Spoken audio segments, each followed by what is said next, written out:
In 1995, the question of conscience was cheaper than usual, and many were willing to trade it for the opportunity to live another month. I did it one night in October, far from the worldly hustle and bustle, on the shore of Teletskoy Lake. This experience taught me that some deals are irreversible, some sins are unforgivable, and some secrets are better left unrevealed, even if the desire to know the truth is overwhelming. Kolya Fomin, a former Navy radio man, turned my life around. He was renowned for his skills at sea and took me into his team. At that time, I was working on a cruise ship, guiding tourists along the Bisk-Teletskaya line. I loved my profession, but everything changed in 1993 when my ship was sold to the Chinese, and I began to experience personal turmoil. Summoned to court and facing a divorce from my second wife, my only property became an empty apartment where I hadn't been for a long time. That's when my story as a ranger began, not out of love for nature, but out of necessity to look after the area and maintain communication. Every day, I report on the weather, animal tracks, and other events in the area. But there is one violation that I will never tell anyone about. On October 12, 1995, a strange phenomenon occurred on the lake. The water was as still as a mirror. Although by mid-autumn a fierce storm usually begins, I sat in the cabin with a soldering iron in hand, trying to fix the electronics. The windows flickered with kerosene light, and I postponed solving many problems for the third day.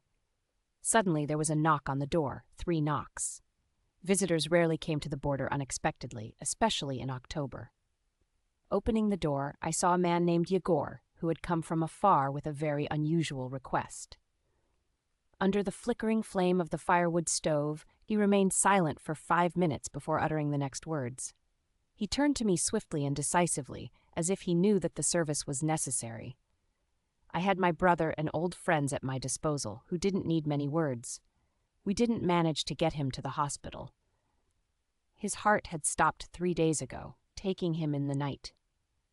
Now he needed to be ferried across the lake to be buried in the old cemetery of the settlers, just half a kilometer from Kardon. My curiosity led me to ask, why not in the local cemetery in Yailu, where there are so many new, well-kept graves with iron crosses? He hesitated for a moment, then explained. By his brother's will, he had to rest next to the settlers. Their grandfather was buried here in 1937, when this corner became a family place for the Fists. It's better to do it at night when everyone is asleep and there are no onlookers, he emphasized. When the money was in his hands, I suddenly realized I couldn't refuse. The deal, $10, crisp new bills ready to be used. He showed me his financial status as if hinting, there's enough money and he can offer more if needed. 5 months without income, old debts, and the last emergency fund, the last resort in hard times. Here are my terms. The dance with death began at twilight when the lake started to be enveloped in mist. The drifting veil fluttered over the water, as if alive, brushing against branches and patterns, like living creatures. A coffin stood on the old pier, freshly prepared, with a scent surpassing that of the pine forest and damp earth, which always heralds the approach of autumn. As we tried to lift it to load it into the boat, something seemed unusual. Too light for a grown man, even with a prolonged illness and exhaustion. I stayed silent, skipping futile questions, because the $50 in my pocket warmed my soul better than any words. Perhaps the person was of small stature, graceful, not even reaching 6 feet. The engine only started on the 5th try, emitting bluish smoke, consuming oil so voraciously that my last canister had disappeared halfway through the previous week. The Vortex 25 engine, dated back to '89, needed piston rings replacement. But where to find them, when even finding spark plugs is difficult these days? Yegor took his place at the stern, lit a cigarette as soon as we moved away from the shore, and kept smoking one after another. Pack after pack, the straight road quickly diminished. He tossed cigarette butts into the water, and they floated behind us, leaving white traces on the dark water. The lake was unusually calm for October. Usually, by this time in the evening, the wind would start to rise from the south, causing short, angry waves that tossed the boat like a trembling leaf. But that evening, everything was quiet. Only the engine hummed, vibrating as we moved. Yegor remained silent for the first half hour, only immersing himself in contemplation of the shore, already engulfed in mist, as if waiting for someone else to appear. and a signal light on the far shore. Eventually, to change the mood and break the silence, I decided to ask him about his brother's name. The answer came with a delay, echoing the years gone by. Vasily. A couple of minutes later, to liven up the conversation, I asked him who was older, his older or younger brother. He quickly replied that his older brother was 3 years older. But then, about 20 minutes later, as we were reaching the middle of the lake, he suddenly corrected himself, precisely amending his statement. It turned out he was the younger brother by a whole 5 years. Such things are not forgotten, and it became clear to me right away because my memory, like that of a radio operator, is accustomed to memorizing signals, phrases that later form a complete picture. I decided to stay silent, pretending to be lost in my own thoughts, although in reality I had already started pondering alternatives. Perhaps he wasn't a brother at all, but some kind of companion, or maybe something even worse. However, the $50 were already in my pocket, feeling heavy and real, and I didn't want to think of the worst. When we were halfway across the lake, where the depth was 70 meters or more, Yegor suddenly pointed to the side. "It's deep here," I replied. "Yes, there's at least 70 meters here, and there are even steeper spots." The lake itself is quite deep, the second deepest in Russia, right after Lake Baikal. He just nodded and uttered a strange phrase. "Good. Just good." He added nothing more. But there was something in that word that made me feel uncomfortable, because in something good in the depths, when you carry a deceased person to a funeral, you don't find meaning. The shore already seemed like approaching night, and I could only see the flickering light of the lantern in my hut as a landmark, as well as the moon rising from the horizon. The full, bright moon seemed to silver the water, making every branch, every reflection visible. A group of gravediggers was carrying the deceased through the woods to the cemetery. The path stretched for a whole kilometer along the trail that I had cleared over the years, making sure no ill-intentioned individuals lurked near the old graves. Some believed that the settlers buried gold here, but that was nonsense. I had only one lantern, purchased in China. The batteries quickly ran out, the light flickered and went out, and the tree shadows turned into living beings, while Yegor hurried us, urging us to hurry, saying that one must hurry under the moon. Although does it matter to a dead person which moon is shining when they are laid to rest? The settlers' cemetery consisted of 12 graves located in a clearing among the cedars. The fence had long since fallen apart and the crosses were leaning. Some of them still had engraved names on the wood.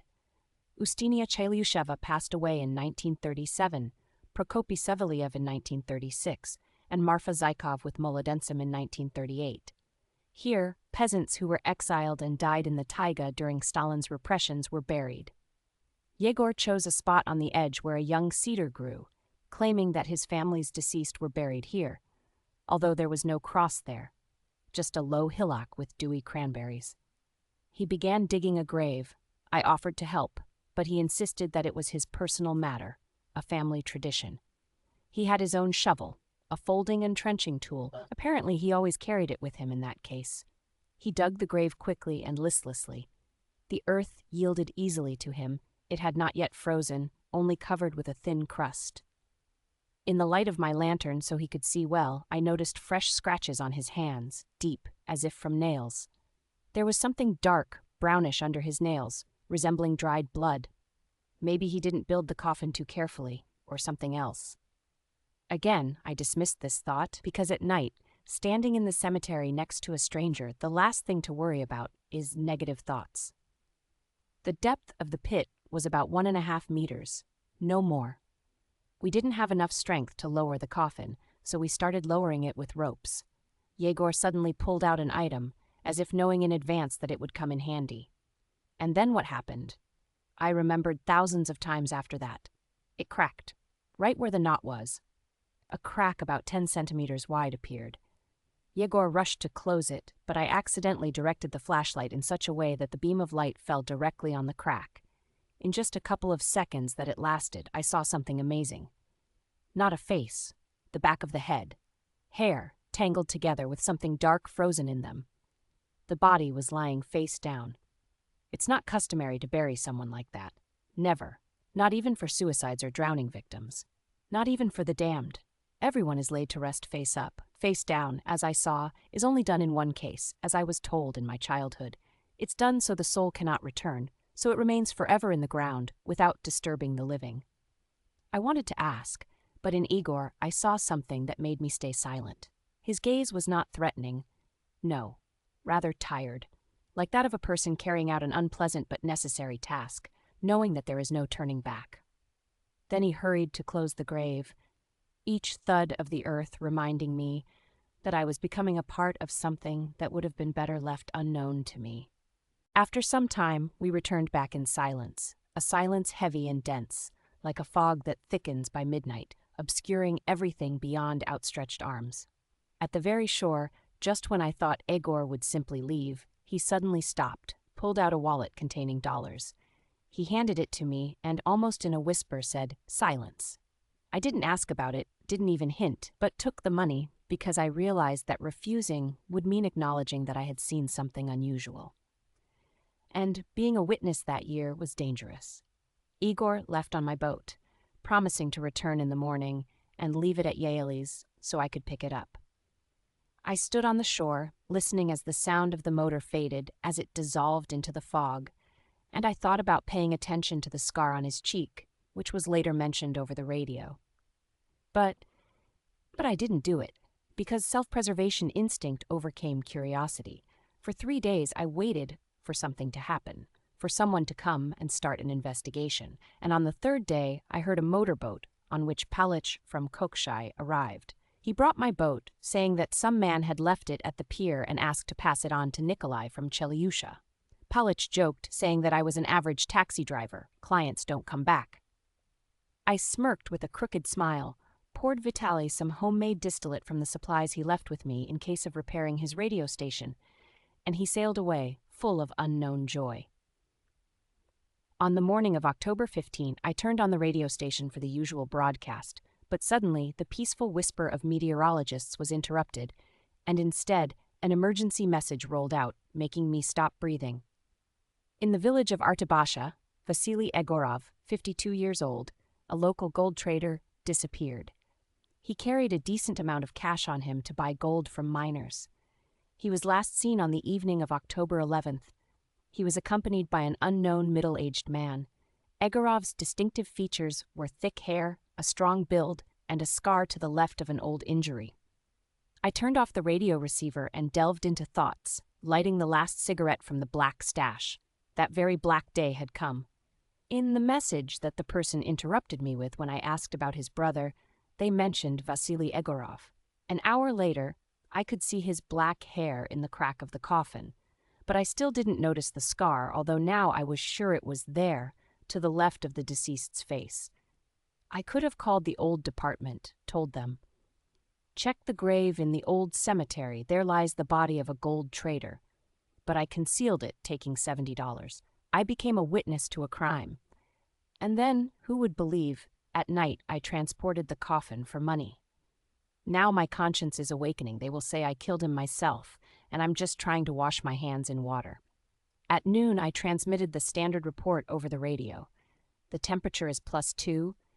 The wind is from the north, 3 meters per second, no precipitation, no violations were recorded. Throughout the winter season, I lived with this knowledge. It was undermining me from within, like rusty metal, slowly but inevitably. At night, when the wind howled in the pipe, I thought I heard footsteps on the path from the cemetery. Heavy, unsteady steps like those of a person forced to move against himself. I started drinking more than usual. There was enough money for alcohol. But drinking didn't help me forget, it just made the memories more vivid, more detailed. Here are the scratches on Igor's hands. Here are the black hair and gray in the crack of the coffin. Here is his tired look as he was burying the grave. In April 1996, when the snow began to melt, I went to the cemetery. I couldn't resist. I had to check. The path was muddy, my feet dragged in the mud. The air smelled of musty leaves and something else. Heavy, sweetish, something nauseating. The grave was there, but it had sunk strangely.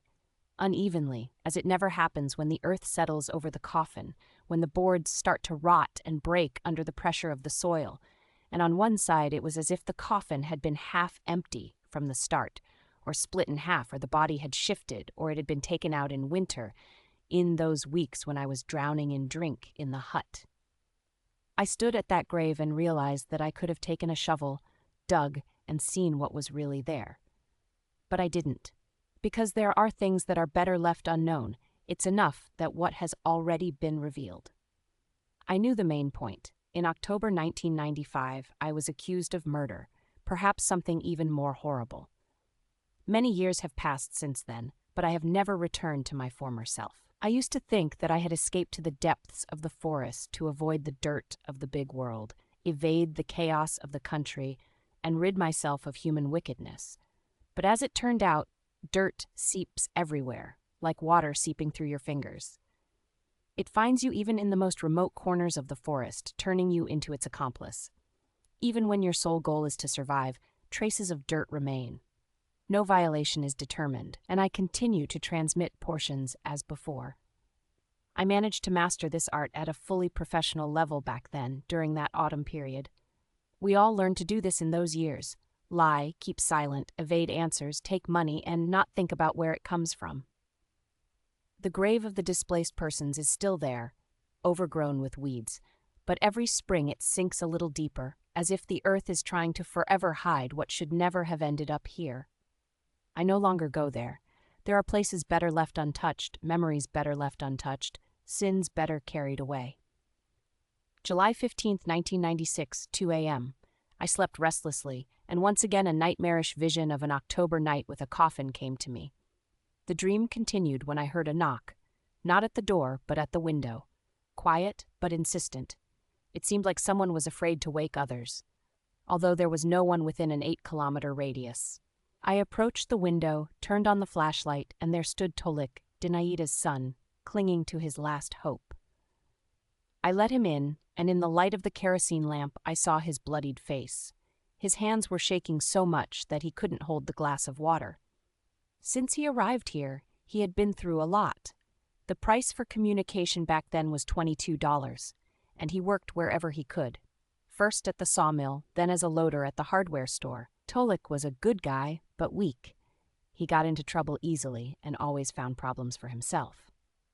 His story was chaotic and confusing, but I understood the essence. He went to Bisk for goods for his mother's store, stayed for a day, and decided to visit the underground casino, which was now located in the former House of Culture.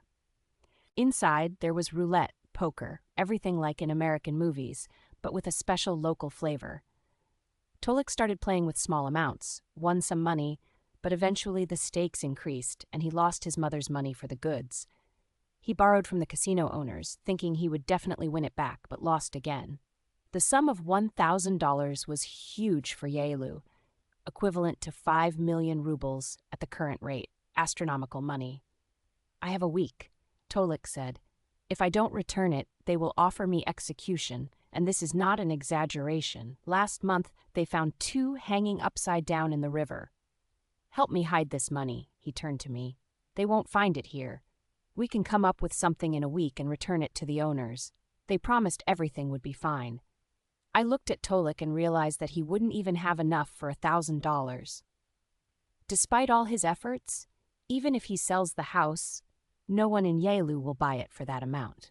But I couldn't refuse him. He knew I was the only person in the settlement who helped me in difficult times.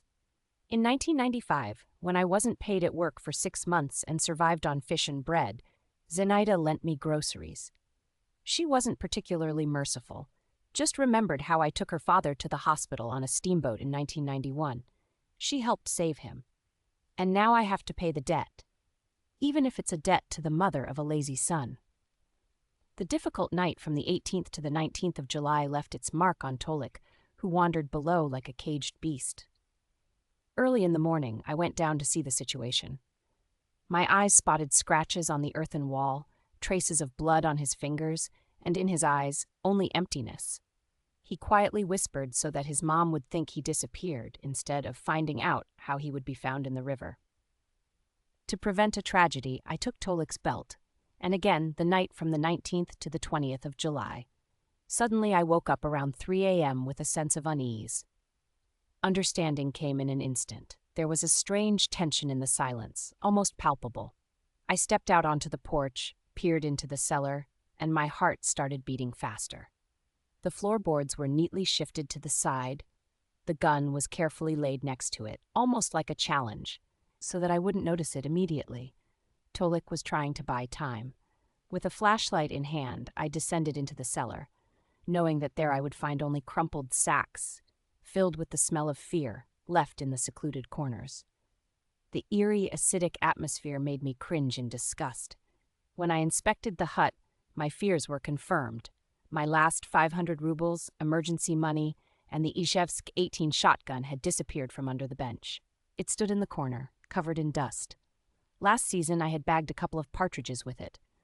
A note on a scrap of newspaper caught my attention, slightly crumpled and written in uneven handwriting. "I'm sorry, Mom. Sorry, Kolya, for betraying you." Each phrase was brief, without unnecessary words, as always with Tolik. He was never good at explanations, always acting on impulse, without thinking about the consequences. In the morning, around 6 a.m., I set out to look for him and found him 3 kilometers from the border, on an old logging road where the forest had been cleared in the 80s. Now it was densely overgrown with young birch groves, almost impassable. Tolik sat with his back against a thick birch trunk, the gun between his knees, ready to fire. His gaze was fixed into the distance, his fingers motionless on the trigger. It smelled musty. Flies were already circling above the body, despite the early morning chill. I didn't touch anything and returned to the border. I called in the investigators and Lieutenant Volkov, a rookie who had just graduated from the police school last year. He followed the instructions, took photos, made notes in his notebook, asked questions, and gave his verdict. He asked if I had noticed any signs of depression in Tolik, why he had his gun with him. Zenaida arrived at the scene with her brother. Apparently, the watchman gave her a heads-up, or someone from the village noticed the police car. When Zenaida saw the body, which the watchman hadn't taken away yet, she seemed to collapse. Soon she got up, approached me, and started hitting my chest with her fists. Not too hard, but constantly, and she kept repeating the same thing. "Why didn't you hide it? Why didn't you take it back? Why did you give him the gun?" Her brother dragged her to the car, but she kept turning around, looking at me as if I were the killer. It turns out her son, a gambler, had backed himself into a corner. In the evening of the same day, guests appeared again. Kasoy and his young companion were no longer as polite and nervous. They ransacked the entire cabin, turning everything upside down, even lifting and poking at half-boots. They were looking for money, assuming that Tolik had left it for me or told me where he hid it. They couldn't believe that the guy left with empty pockets. As Kasoy was leaving, he whispered in my ear, "If we find out that you've hidden something, we'll find you even at the bottom of the ocean." Watchman Volkov came by for 3 consecutive days. He kept asking why Tolik had come to me specifically. Was there something between us? Shouldn't I owe him money? Did I push him towards suicide? Obviously, he didn't believe in a simple suicide due to debts. He was looking for some catch. He tried to uncover the truth, solve the case. But what was there to investigate if the guy made the decision himself and carried it out with my gun, which I, in my foolishness, left accessible, not anticipating that a person in such despair could go to such lengths? I won't survive this after the funeral. Tolik was buried in the new cemetery in Yael. Only a few people came to the requiem, more out of respect for Zenaida than for the guy who lost in cards. Now Zenaida walks past me, avoids eye contact, and I understand her. To her, I'm the one who betrayed, who gave the gun, who could have saved but didn't. It's impossible to explain to a mother that her son took the gun himself, made the decision, and pulled the trigger. For her, someone else will always be to blame, not her boy, who was playing with dolls just yesterday and now lies in the ground. In the village, they whisper behind my back when I go to the store. I hear Baba Nura saying. She says that Fomint is connected to bandits. Tolik was hiding with him, that he couldn't have shot himself. Maybe someone helped him. Watchman Volkov still keeps dropping by, coming on business, to have tea, and keeps asking, hinting that something is not right, but he can't provide evidence. He suspects that something is off and wants to make a name for himself, investigate a high-profile case. But in reality, it's just a regular debtor's suicide. hundreds of such cases happen every year. I sit in the evening with a bottle of moonshine, which I wanted to use for repairs, and think about how it all went wrong again. I wanted to help, but it only got worse. Like with the deserter in '94, whom I helped escape, hide, and sent abroad, and a year later he killed a family during a robbery, leaving 3 children as orphans. Like with the coffin last October, when I took money for transportation and became an accomplice to something terrible. Perhaps the guilt doesn't lie solely with me. Maybe I'm one of those who can't determine who to help and who not to, where good is and where evil is. Maybe in these ill-fated '90s, the line between good and evil has been blurred to such an extent that all help turns into trouble. Any involvement turns you into an accomplice. The task will remain unsolved behind the shed. Let it stand, abandoned and boarded up, as a monument to my mistakes and weaknesses. Sometimes at night, it seems like I hear footsteps from there, but probably it's just the wind playing in the cracks or the scurrying of mice. Perhaps my troubled conscience is inventing sounds.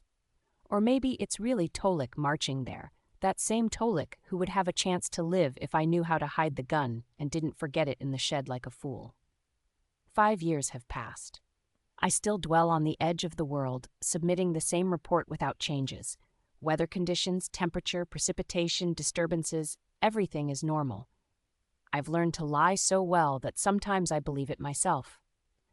The new reserve chief visited a couple of times, checked the papers, but didn't find anything to complain about, as the work was done diligently. I continue to send reports about poachers for the sake of appearance. 15 years in smoke, then 7 years in seclusion, and the whole life passed between water and forest. Sometimes I wonder how things would have been if in '93 I hadn't stayed here, if I had gone to the city and found another job. But no, probably everything happened just as it should have. October '95 with a grave, July '96 with a feast. All these are links of one chain that we ourselves weaved back in the days when survival became more valuable than honor. Zenaida left for Novosibirsk to her sister, no longer appears in the village, heard that she died in '98 from a heart attack. Constable Volkov was transferred to the city to work honestly. Kosoy drowned in the river. It's unknown if he was drunk. Everyone scattered, passed away and disappeared, and only the swamp remains, which doesn't release its victims. Sometimes I turn on the radio at night, intercept signals from distant stations, listen to other people's conversations, but I keep silent because there's nothing to say. We all made mistakes in the '90s, which we now keep silent about. Everyone has their own secrets, mistakes, guilty consciences, debts that cannot be repaid. And we continue to live on because there's nothing else to do. That's it. An ordinary person in extraordinary times. Nothing special. There are thousands like me all over the country, silent participants of great disasters that still haunt us.